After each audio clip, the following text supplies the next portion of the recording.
ब्रह्मानन्दं परमसुखदं केवलं ज्ञानमूर्तिं द्वन्द्वातीतं गगनसदृशं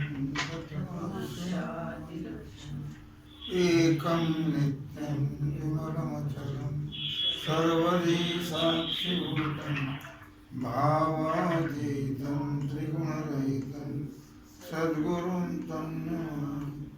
गुरुर्ब्रह्मा गुरुर्विष्णु गुरुर्देवो महेश्वरः गुरुः साक्षात् परब्रह्म तस्मै श्री गुरवे नमः। शङ्करं शङ्कराचार्यं केशवं बादरायणं सूत्रभाष्यकृतो वन्दे भगवन्तः पुनः पुनः। जयांचे केलिया स्मरण होय सकळ विद्यांचे अधिकरण तेची वंदो श्रीचरण श्री गुरूंचे तेचे नमस्कार होण्याता।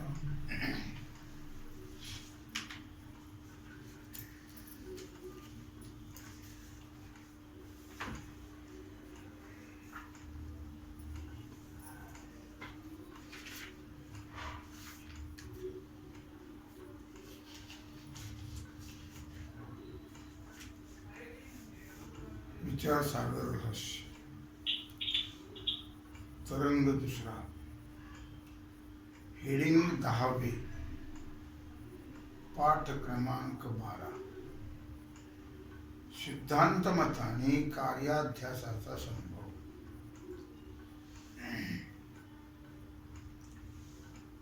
काल आपण काय विचार केला? सजातीय वस्तुज्ञानजन्य संस्कारच अध्यासाचं कारण आहे। त्याप्रमाणे संस्कार म्हणजे काय याचा विचार केला। संस्कार म्हणजे अंतःकरणात असलेली ज्ञानाची सूक्ष्म अवस्था, त्याला संस्कार असं म्हटलेलं आहे। या कारणाचे लक्षणावर अशी शंका येते की विहित कर्म उत्तम लोक प्राप्तीला आणि निषिद्ध कर्म नरक प्राप्तीला कारण आहे असं शास्त्र वचन आहे।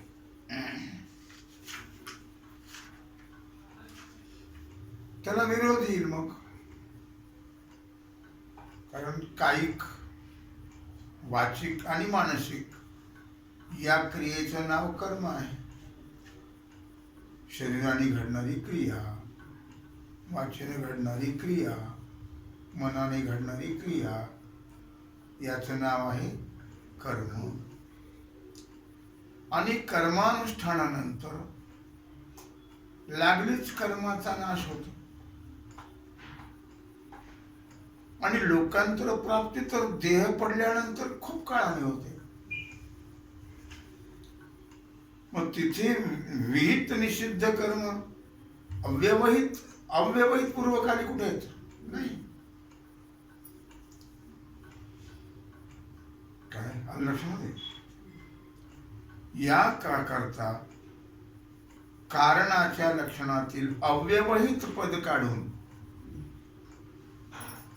कार्याच्या पूर्वकाली असते ते कारण असं लक्षण करावं, म्हणजे शास्त्रवचन निष्फल होणार नाही। पण ही शंका बरोबर नाही हो, कारण असं लक्षण मांडलं तर नष्ट दंड आणि मृत कुलाल यांच्यापासून घट झाला पाहिजे, कारण ते कार्याच्या पूर्वकाली होते।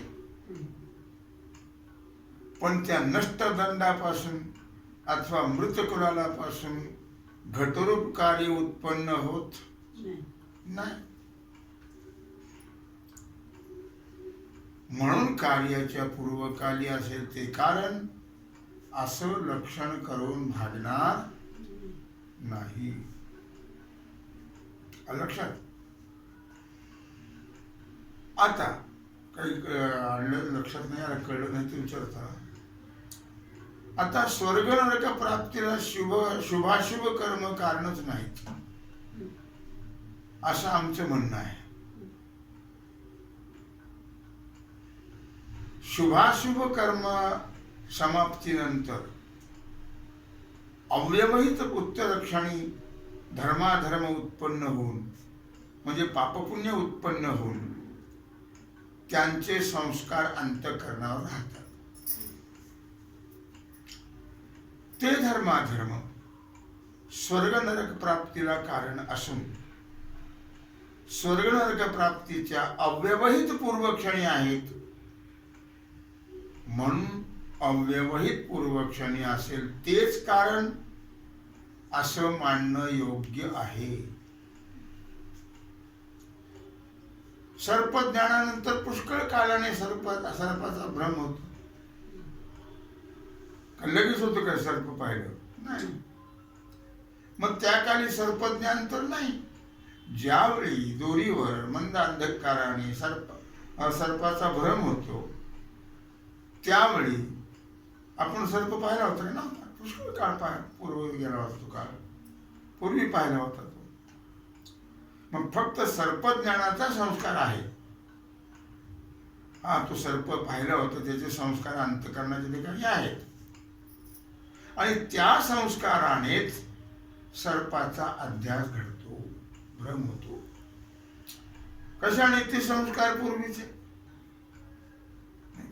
संस्कार आहेत. काय लक्षात आलं का? संस्काराप्रमाणे घडतो. काही पुष्कळ गोष्टी अशा आहेत. मग संस्काराला फार महत्व आहे.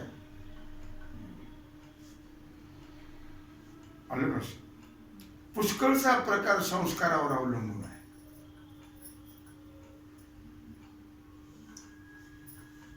तसंच शिंपीच्या ठिकाणी रुपयाच्या अध्यासास रुपयाच्या ज्ञानजन्य संस्कारच कारण आहे रुपयाचा. आणि ज्या अर्थी वेदांत मतामध्ये ब्रह्मा व्यतिरिक्त सर्व पदार्थ कसे आहेत? मिथ्या आहेत. त्या अर्थी सत्य वस्तू ज्ञानजन्य संस्कार म्हणून एक असतो असं म्हणताच येणार नाही. उलट मिथ्या वस्तुजन्य संस्कारच अध्यासाला हेतू म्हणजे कारण आहेत असंच म्हटलं पाहिजे. लक्षामध्ये व ते बंधाच्या अध्यासाला कारण सिद्ध आहे. बंध कशाला म्हणतात? अहंकारादी जगताला बंध म्हणतात. वस्तुज्ञानजन्य संस्कार अंतःकरणावर राहतो हे तर सांगितलंच आहे. ज्याच्या अंतःकरणावर पूर्वीचे सर्पज्ञानजन्य संस्कार नाहीत, अन्य वस्तुज्ञानजन्य संस्कार आहेत, त्याला रज्जूवर सर्पाध्यास होतच नाही. त्याला माहितच नाही कसं काय होईल. या प्रकाराने अध्यासाहून पूर्वी सजातीय म्हणजे सारखे वस्तूच्या ज्ञानाचा संस्कार अवश्य आहे आणि तो बंधाच्या अध्यासाविषयी सिद्ध आहे. कारण अहंकारादी अनात्म वस्तू आणि त्याचं ज्ञान हाच तर बंध आहे. लक्षात, अनात्म वस्तूची जेव्हा प्रतीती असते मिथ्या वस्तूची तेव्हाच ती वस्तू असते. प्रतीती नसेल तेव्हा ती वस्तू स्वरूपे करून नसतेच. याच कारणाने झोपेमध्ये कोणत्याही विषयाची प्रतीती तिथे काही नसतंच ना झोपेमध्ये. म्हणून सर्व प्रपंचाचा अभाव वेदाने प्रतिपादन केलेला आहे. दृष्टांतात रज्जूच्या ठिकाणी सर्व प्रतीत होतो तेव्हा प्रतीतीची संगती लावण्याकरता सर्पाचं अस्तित्व मानावं आणि प्रती नसेल तेव्हा तो सर्प नाहीच नाही. या सिद्धांतासच वेदांत दृष्टी सृष्टीवाद असं म्हणतात. वेदांतात या सिद्धांताला काय नाव आहे? दृष्टी सृष्टीवाद. लक्षात. अशा रीतीने अनंत अहंकारादी आणि त्यांचं ज्ञान उत्पन्न होत आणि लय पावतं, उत्पन्नही होतं आणि नष्टही होतं. अहंकारादी आणि त्याचं ज्ञान हे युगपत म्हणजे बरोबर उत्पन्न होतात आणि युगपत म्हणजे बरोबरच नष्टही होतात. ज्या क्षणी अहंकाराधिकांचं ज्ञान उत्पन्न होते त्याच क्षणी अहंकाराधिकांची उत्पत्ती होते आणि ज्या क्षणी ज्ञानाचा लय होतो त्याच क्षणी अहंकाराधिकांचाही लय होतो, नष्ट होतो. लय होतो म्हणजे नष्ट होतो. अहंकारादी आणि त्यांचं ज्ञान हा अध्यास आहे. अहंकारादी अध्यासाच भ्रमच आहे ना. आणि त्याचं ज्ञान काय असेल? तसं सर्पही भ्रम आणि त्याचं ज्ञानही भ्रमच आहे. याचं विशेष विचार अंडवचनी ख्याती सांगते वेळी आपण करू. तूर्त अध्यास संभवनीय आहे की नाही एवढाच प्रश्न आहे. शंका. कळलं? आता अहंकारादी आणि त्याचं ज्ञान एकाच क्षणी लय पावतात हे म्हणणे बरोबर नाही. शंका आहे बरं. कारण वेदांत मतामध्ये अहंकारादी साक्षीभाष्य आहेत, म्हणजे साक्षीकडून प्रकाशित होणार. स्वप्न कसं आहे? साक्षीभाष्य आहे. म्हणून अहंकाराचं ज्ञानही साक्षीभाष्यच आहे, म्हणजे साक्षीकडूनच प्रकाशित होत. आणि साक्षी हा नित्य ज्ञान स्वरूप आहे. साक्षी कसा आहे?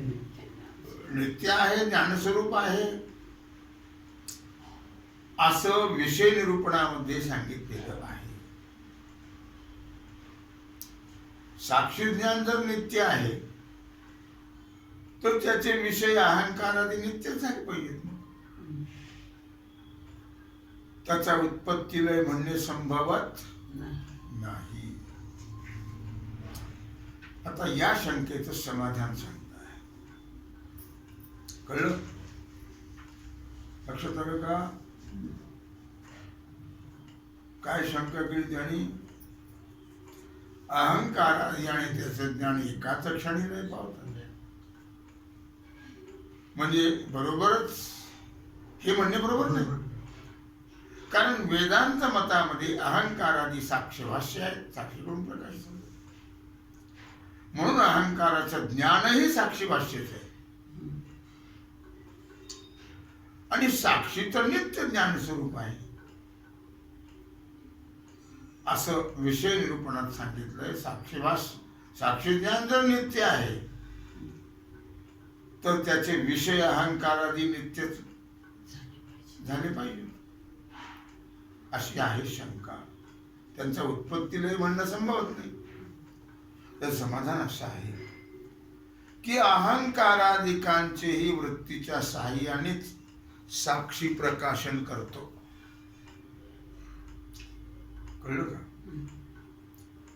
अहंकारादिकाचेही वृत्तीच्या साहाय्यानेच साक्षी प्रकाशन करतो, म्हणजे ज्ञान करून देतो.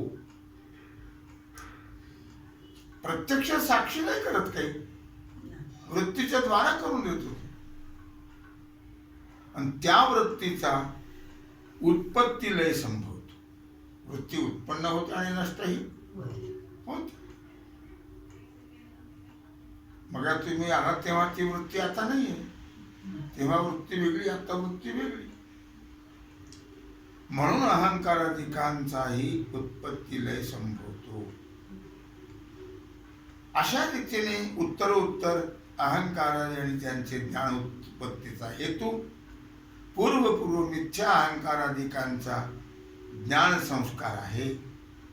म्हणजे या शरीरामध्ये हल्ली जे अहंकाराधिक सर्व जगताचा अध्यास होत आहे, या शरीरामध्ये सध्या होणारा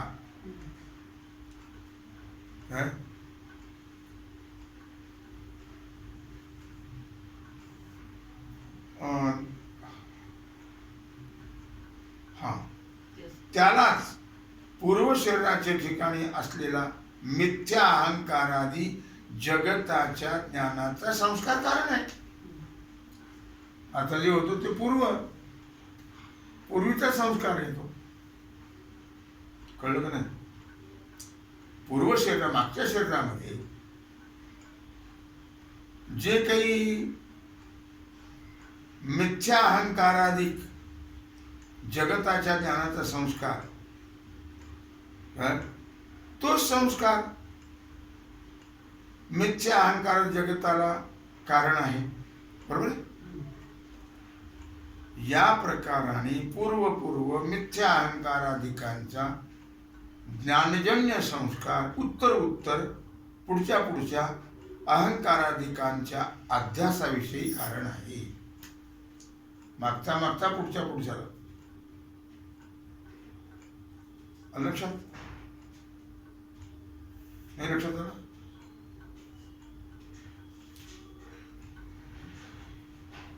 पूर्वजन्मात काय म्हटलं त्याने की पहा,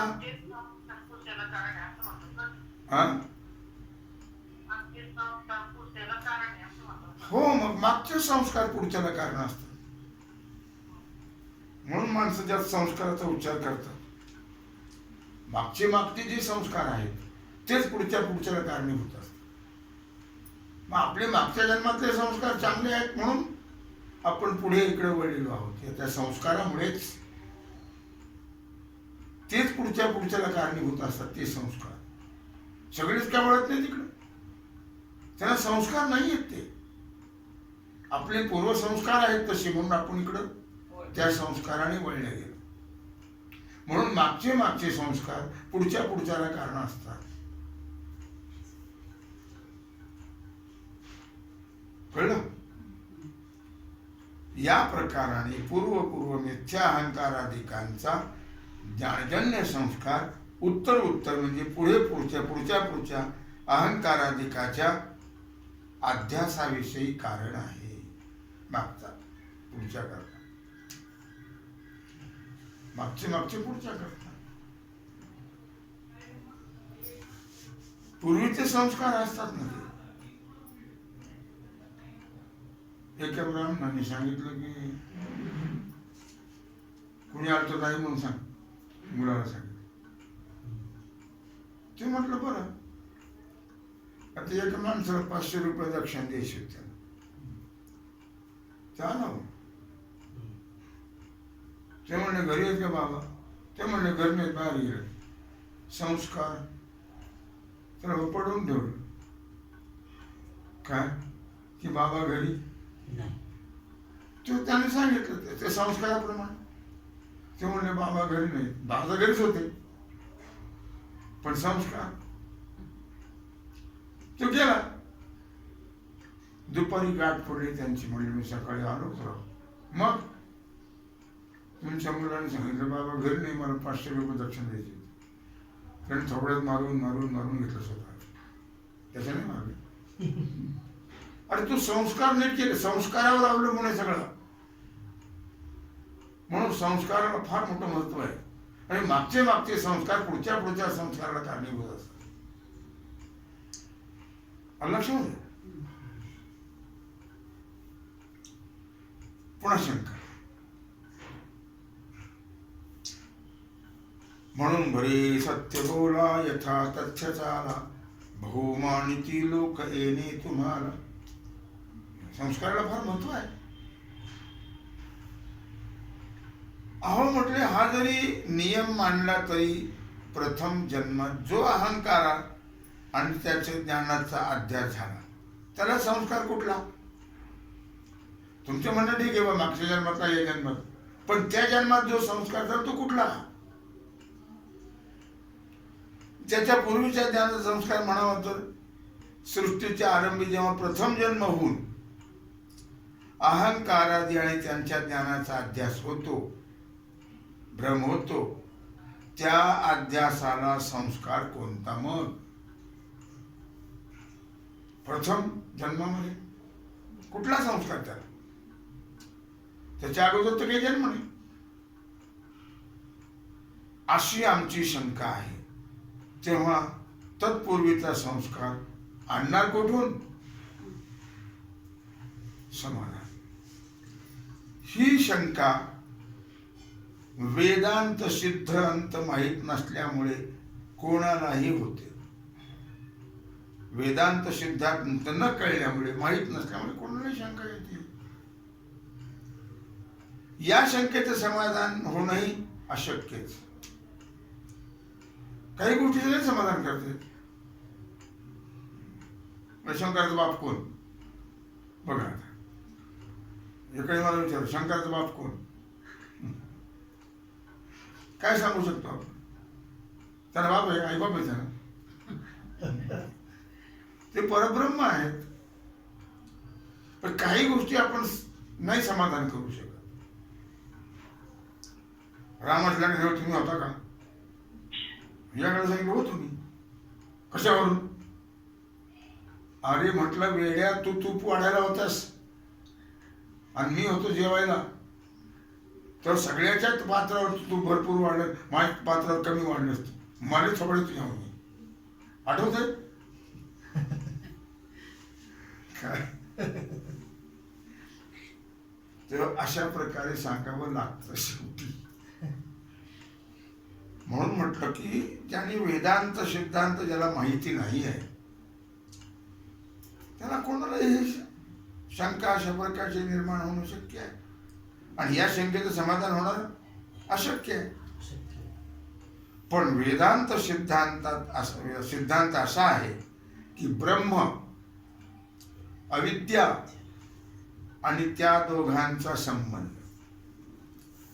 लक्षात घ्या, ब्रह्म, अविद्या आणि त्या दोघांचा संबंध.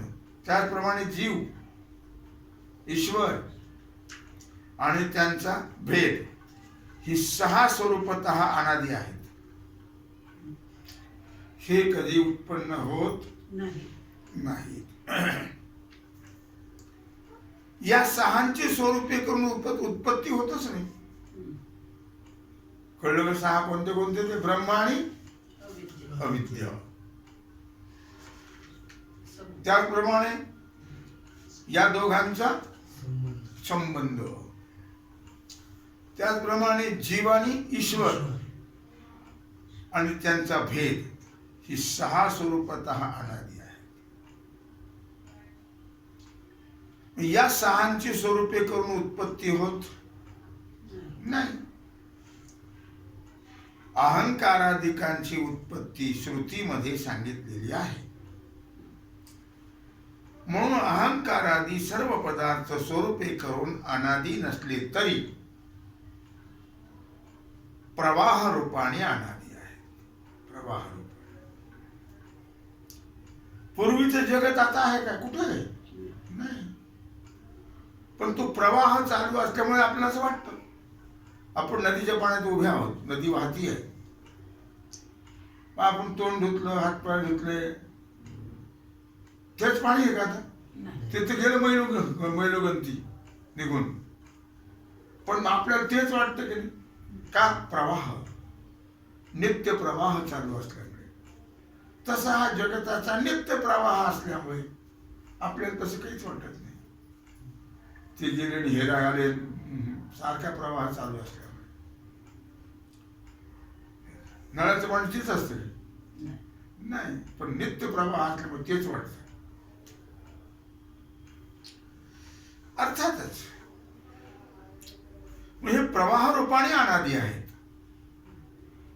सर्व वस्तूंचा प्रवाह केव्हा ना केव्हा तरी नाहीसा केव्हाचही नाहीसा होत. अनादी कालामध्ये काय म्हणत त्यांनी की सर्व वस्तूंचा प्रवाह केव्हाही नाहीसा होत नाही, तो चालूच असतो. अजा मेला पणजा मेला बाप मसना नेला, देखत देखत नातू पंतू तोही तैसा झाला. उठा उठा जागा पाठी भयाले मोठे, घर तेच आहे माणसं दिसतात पण ते कुठे येत. प्रवाह आहे तो. या प्रवाहामध्ये येणं जाणं सारखं चालू आहे. म्हणून ते सारखं चालू असल्यामुळे आपल्याला काही वाटत नाही.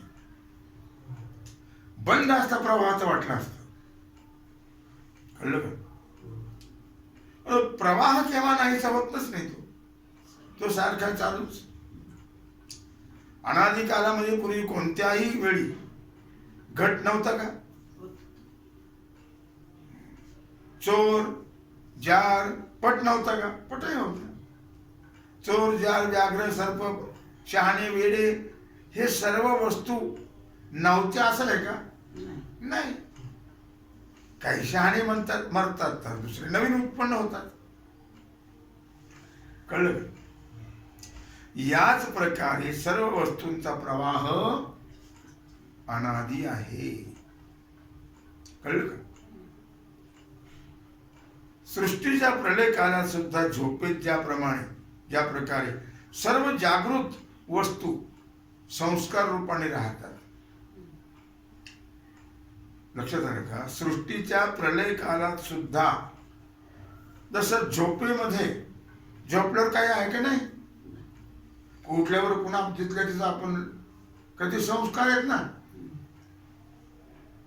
उठल्या बरोबर तिथं भांड्यावर चाललं, ते तांबे घेईल, काहीच नव्हतं. झोपेत विसरून गेलं सगळं. पण ते संस्कार काय आहे? संस्कार ना अंतःकरण. बोल. संस्कार अंतःकरणामध्ये राहतात, त्याच्यामुळे ते बरोबर आहे ते. झोपेत ज्याप्रमाणे सर्व जागृत वस्तू संस्कार रूपाने राहतात, सगळ्या वस्तू आपल्या झोपेमध्ये आपण गेल्यावर संस्कार रूपानेच आहे सगळ्या वस्तू. प्रत्यक्ष नाही. झोपेत कुठं आहे? त्याप्रमाणे सर्व वस्तूचा वर्तमान जगत हे संस्कार रूपाने अविद्येत राहत. संस्कार रूपाने कुठं राहत?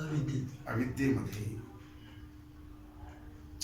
आणि त्या संस्काराने दुसऱ्या सृष्टीचा आरंभ होतो. त्या संस्काराने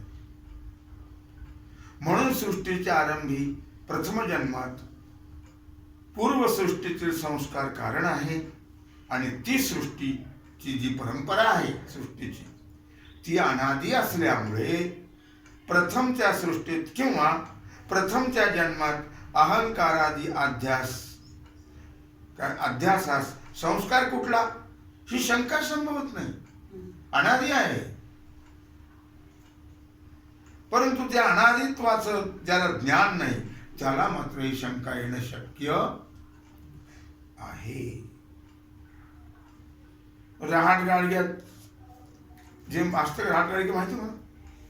रहाट गाडगे खेड्यापाड्यामध्ये असं गोल चाकासारखं मोठं त्याला गाडगे बांधलेले असतात आणि ते फिरतात तर असं पाणी टाकतात त्या ह्याच्यामध्ये.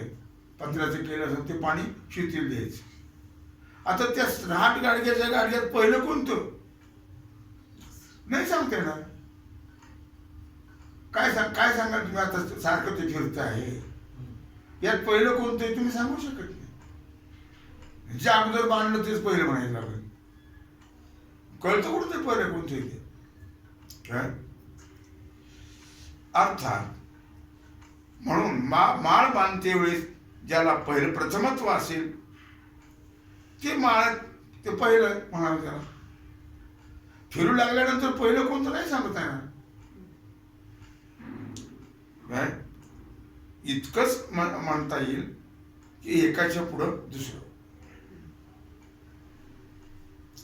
यापेक्षा जास्त काही उत्तर देता येणार त्याचप्रमाणे एका अध्यासापुढील दुसरा अध्यास असं सांगता येईल. परंतु जो पदार्थ नसून त्याची अनिर्वचनीय प्रतीती येते मिथ्या, त्याची परंपरा अशीच सांगावी लागते. याच्यानंतर दुसरा, ज्याप्रमाणे स्वप्नात एका ब्रह्मचार्याला मुलगा नातू पंतू सगळी प्रतीती आली. पारावर झोपला होता संन्यासी, हेलिकॉप्टर वाहत त्या स्वप्नात बायको आली. ती म्हणली अहो म्हणली आपल्याला एक मुलगा झाला तो जागा जरा पलीकडे सरका. ते सरकलं. ती म्हणली आता एक पण दुसरं झालं तर सरकार. ते सरकार गेलं तर खालीच पडली गाठलं. काय स्वप्नामध्ये त्या ब्रह्मचार्याला जसं पुत्र वगैरे याची परिस्थिती आली, परिस्थिती आणि तिचा विषय हे युगपत होतं का अगोदर लग्न झालं मग पोर झाल्या सगळे युगपत सगळं बरोबर उत्पन्न झालं स्वप्नामध्ये. म्हणून पुत्र नातू पंतू हे एकाच क्षणी उत्पन्न होऊन त्यांच्यामध्ये पूर्व पूर्व उत्तर उत्तर हेतू आहेत असं मानावं लागेल. हा मुलगा आहे तो त्याचा बाप आहे तो त्याचा बाप असं म्हणावं लागेल. का तशी उत्पन्न झाली का क्रमाक्रमाने नाही स्वप्नामध्ये युगपत उत्पन्न झाली. त्याप्रमाणे पूर्वपूर्व अहंकार आणि त्याच्या ज्ञानाचा संस्कार उत्तर उत्तर अहंकार आणि त्याच्या ज्ञानाला कारण आहे. या प्रकारे सजातीय वस्तूंच्या ज्ञानजन्य संस्काराने अहंकारादी बंधाचा अध्यास संभवतो हे सिद्ध झाले. त्यांनी म्हटलं होतं नाही संभवत पूर्वपक्षाने, म्हणून या पद्धतीने त्याने सिद्ध केलं. तेव्हा झालेली सेवा भगवत चरणी समर्पित करून राहिलेला जो सेवेचा भाग आहे तो आपण उघडा. कुंडली गवरदे हरिविठ्ठल ज्ञानदेव पंढरीनाथ भगवान की जय. श्री सद्गुरु ज्ञानेश्वर महाराज की जय. श्री सद्गुरु जोग महाराज की जय. श्री जगद्गुरु तुकाराम महाराज की जय. श्री सद्गुरु साक्री महाराज की जय.